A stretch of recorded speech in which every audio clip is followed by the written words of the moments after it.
Greetings, folks. It is Tuesday morning, post my birthday, July 8th. Cheers. I had a fantastic day. I really did. I had no special plans, and that's why the day ended up being so special, because I had no plans. It's like I'm really happy to be alive at 70. It's still, 7 is an important number to me, but 70, it's like, wow.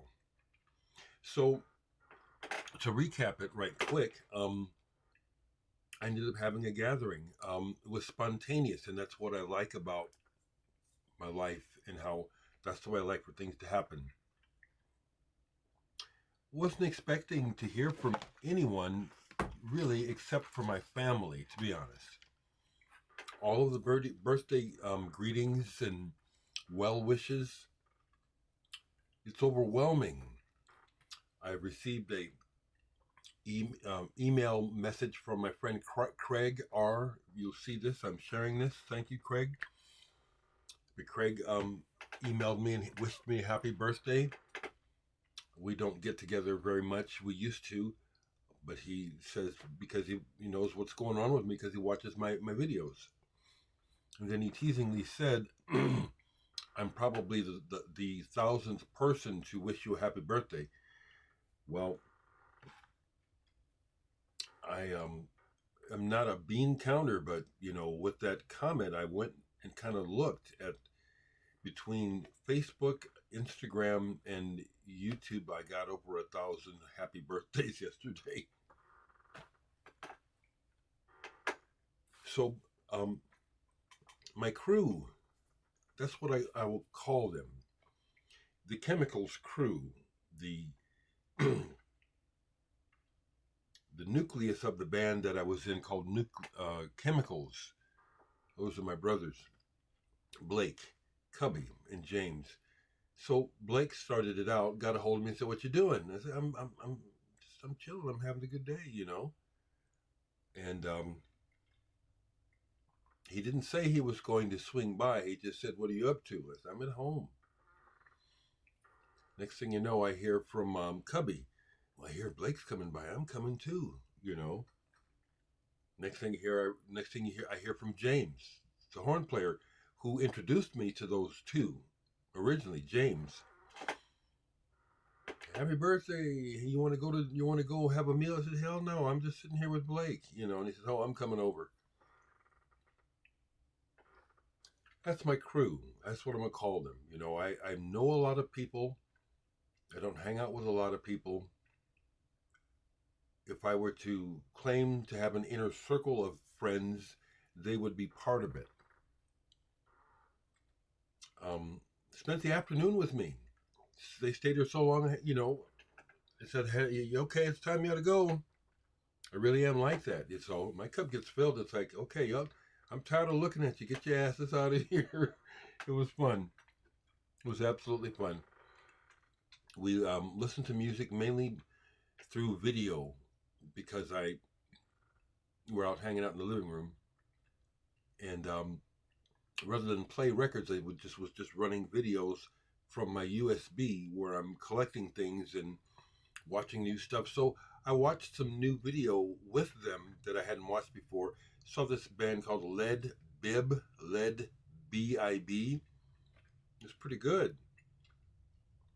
So saw some other stuff that I had, because I explained, I download the latest batch of videos on Brooklyn Vegan, Revolver, Stereo Gum, Wire, to see what are the new releases. And I like to watch videos. I'll even download the visualizers sometimes if they look interesting. So we got to watch some new music together and talk about things, and it was a fantastic day. It really was. I had to admit to the fellas, because they hug me so hard. They hug me like your little kids do. When your kids were little, and they really love you, and they hug you in a very real way.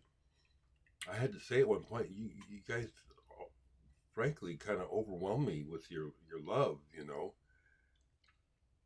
Um, they're my peers musically, and they're my friends, and yet, especially with Blake and Cubby, there's a paternal aspect of it. They're so much younger than me that they're my friends, but they're like my kids. They're like more of my extended family, and those feelings rise about them. Concern about their well-being and just stuff like that. It was just fantastic. And then I got a call from Randy, the person who put out the World is Burning CD. He's in Pittsburgh. He's traveled to Omaha a few times to come see me. But he let me know that he had a gift certificate for me down at Homer's. So after I was done with my company, I went down to Homer's. It was slim pickings, but I decided just to go ahead and spend it for my birthday as part of my birthday celebration. I'll show you what I got. Nothing compared to what I've been finding at Grapefruit. But I bought some things. Thank you all so very much for your kind regards, your kind words. All I can say to people who don't get it or don't understand, the way that I feel and the regard that I get from people from just just being myself is testimony to me to the power of honesty and being real. Now, if I was fake and I was trying to put you on and trying to sell you something or doing something bad, I would have tens of thousands, hundreds of thousands, possibly even 1 million followers. But I just get on here and share with you my thoughts, my passion for music, and every day 1,000+ people come by to watch, maybe even just for a second, but every video, over 1,000 people. To me, that's a testimony. I wish that the world were more balanced and people who are just being themselves and not trying to sell you something all the time. I wish that those were the true superstars of the day. But it's the fake shit that rules the day. Kind of like all the chit chat going on about Katy Perry, well, she's not the first, to be manufactured, It goes on. I also have to say, because it means a lot to me, every birthday greeting means a lot to me. When I hear from artists who I've admired for years, decades, and they take the time out to wish me a happy birthday,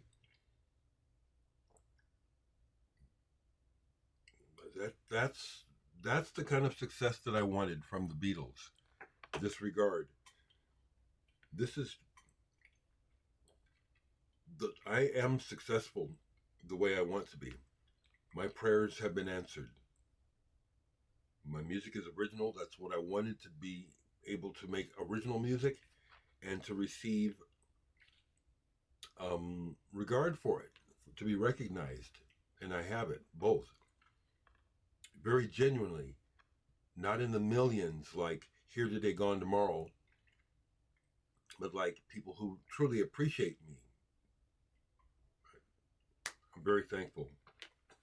Very thankful. Yeah, I'll be slurping my coffee.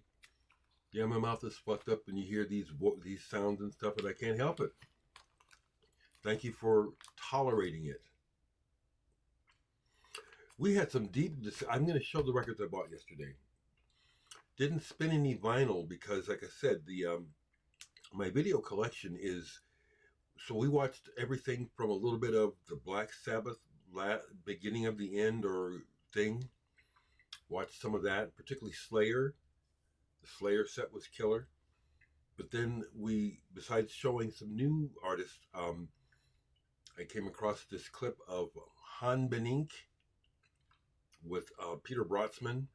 None of the guys had ever seen any of that footage. Everyone's jaws dropped. I said, this is why I regard you guys. You guys know how to do this. This is true improvisation. This is true abandoning yourself into the moment. And this is some of the roots of it. And then we watched another clip of Burning Red Ivanhoe with John Chikai as a guest musician. This is some old clips.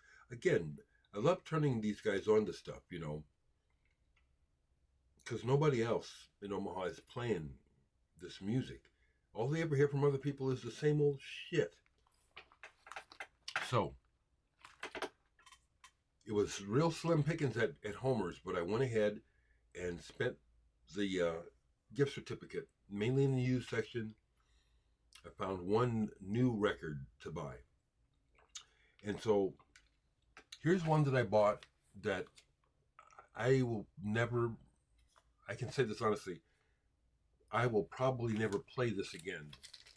Or if I play it, it's just cursory.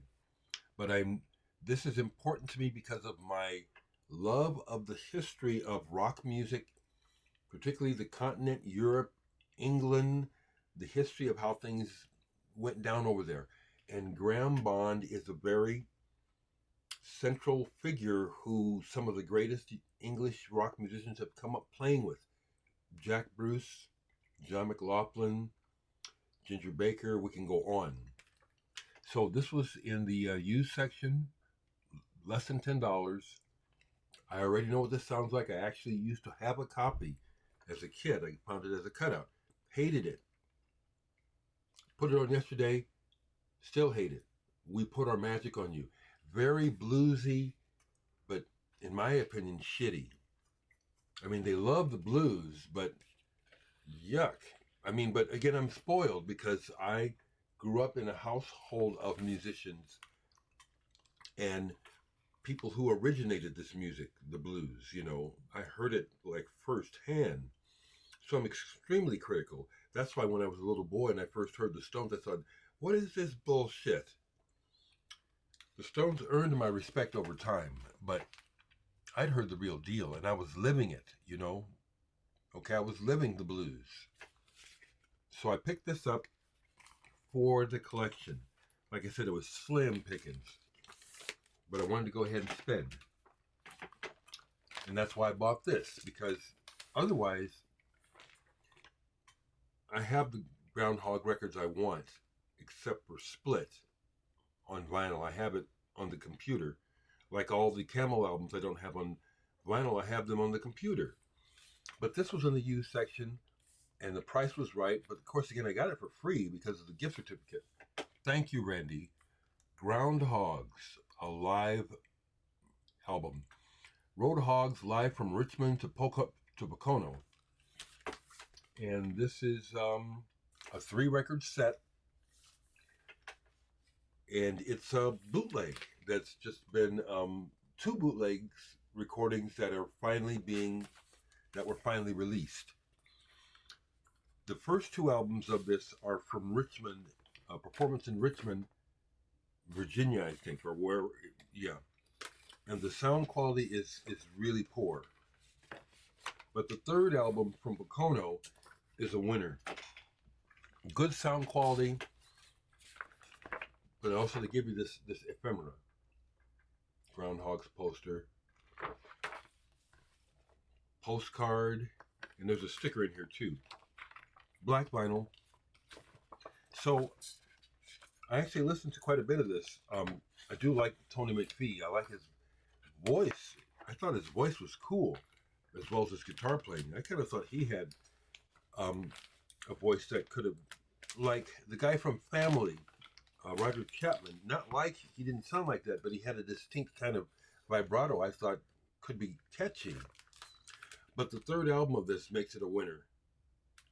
But on the first album, which is the poor sounding, it's a very cool version of Cherry Red. I love that song by them. It's a live version. It's very cool. So I got that. I said the pickings were slim. And so this is something I would have not have bought otherwise, except, well, it's my birthday. I'll get it. Compilation, West Bruce and Lang. Rock Sensation. This is a German. And I love West Bruce and Lang. Saw them live. Saw the Carousel label. Loved Mountain. And Jack Bruce was the person who inspired me to play the bass. So when I saw them, it was really special. And they were amazing. And I have all their albums. So there wasn't much to choose from, really. Sometimes they have a good stock, but so I got that. I also, in the same sense, got this Les Ralezes de Nudes Studio Session 72 1980. I have to, just 1 second. So Les Ralezes de Nudes is one of those Japanese bands from the past, super stoned out, fuzzed out, freaked out sort of recordings. I have a couple of their other records, like Speed, Blue, and Shinky. This stuff is completely over the top, kind of like we're out of our minds stoned. And so I played a little bit of this, and it's like, this is not the most listenable stuff. So it's kind of like an archive. It's like, you know, this is one of the more interesting things I could find in the used, so I grabbed it. I'm not necessarily a big fan of this. Flower Traveling Band is a better example, or to me is a better band. But this was there, and like I said, it was a birthday indulgence. I picked up 2 more used and 1 new album. So this was of interest to me because there's so few albums like this that come through Homer's. But again, it's probably just because I don't go to Homer's every week. Maybe they get this stuff a lot more than I realize. But in the used, Chris Cole, Sand Lena. This is on Oren Armbachi's Black Truffle label, which everything I've gotten on this label so far has been very interesting. This has been the least interesting so far, my first listen to this. This is the least interesting thing I've gotten on Black Truffle so far. She uses all kinds of source materials, real common things to create a soundscape. But I've done so much of this that I can really recognize. She's scraping the side of a plate in one thing. She's rubbing, you can hear ceramic, the sound of ceramic being rubbed and stuff and then processed a little bit. So it was cool to find this at Homer's because I don't find this sort of stuff there too often.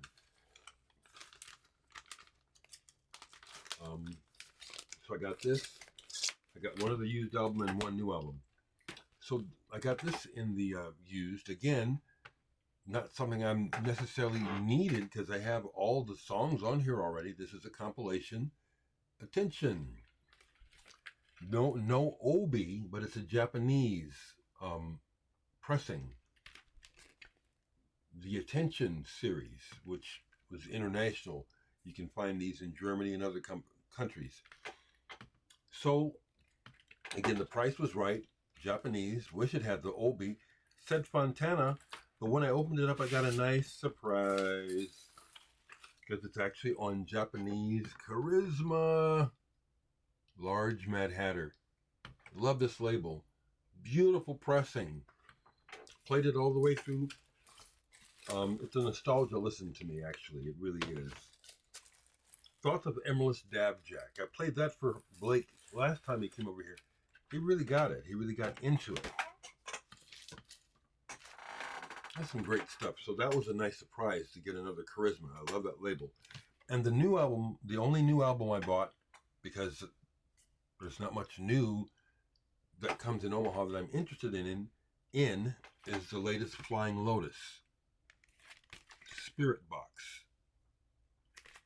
I just played one side of this, and I find Flying Lotus interesting, but I also am kind of perplexed as to how and why people think this overloaded bass frequency sounds good. All of his records, the bass is very similar to the booming sound of bass in cars driving down the street playing hip hop, which is to me just absolutely annoying. So the fact that he keeps his beats all boom, boom, boom, boom like that, it's like, why do you have to do that? Because I find his ideas interesting. And this is the beautiful vinyl.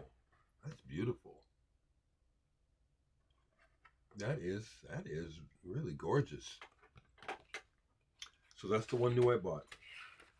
Okay, so I had to take a break, so I have to splice these two video pieces together, but it's early. It's 6:45, and I find that it's happening more and more. I'm getting up early, and I like the morning. I like the morning energy. Don't know what else to share. I just heard from so many wonderful people. I do feel loved and appreciated. But what's important is that I love and appreciate myself. And if I didn't do that, I wouldn't. All this other stuff wouldn't be meaningless.